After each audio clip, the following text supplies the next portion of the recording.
I had a car accident 31st of January 2010, and you never know, right? Like you never know what what is going to happen in life. You never sometimes you don't even have a concept of it, right? I mean, just using mental health as an example, I always think like when it comes to mental health or disability or whatever, and I think we need professionals with these experiences in all professions, because I always think it's like a pilot who's never been a passenger in an airplane.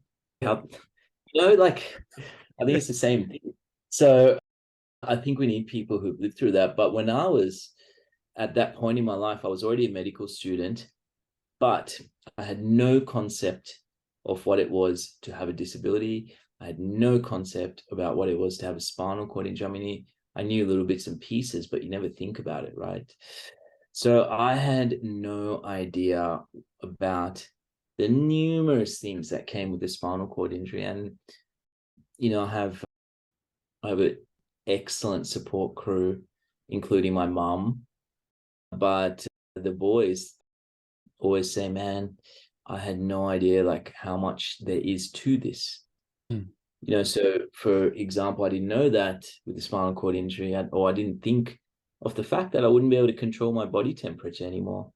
I didn't think of the fact that my blood pressure will drop if I eat a big meal.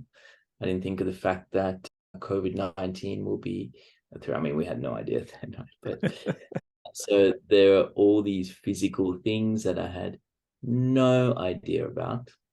And then the social stuff as well, employment, housing, I mean, poverty, all that jazz. But yeah, you're right, Simon. There's a ripple effect into every single person in your life. There was a guy who's a friend now, Chris. He was at the accident site when it happened. He was a good Samaritan who was there, and he pulled over, but it affected him. He said he thinks about that still, and it's affected him. My mom, obviously, my dad, like they split up. Family walked away, friends walked away. It affected so many people. One of the funniest things was I had that was sort of, I don't know even how to put it, complicated, but I spoke to her many years later, and she said, you have no idea what that accident did to my life, and you have no idea how it affected me. And she was very upset about it when we spoke, and angry. And I was thinking, man, like it affected my life. But I think these things have a ripple effect on all the people around you. And I see it over and over again in people who sustain trauma. It affects everyone. Yeah. Do you remember like after the car accident, like I guess waking up or being in hospital and what the doctors were saying to you, like in terms of the impact, or did that come later down the track?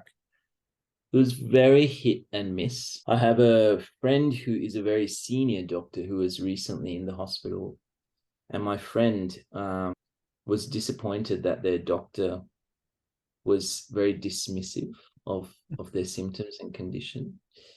And when you think that it happened to a senior doctor, well respected, and that was the same for me. Like I had very hit and miss experiences.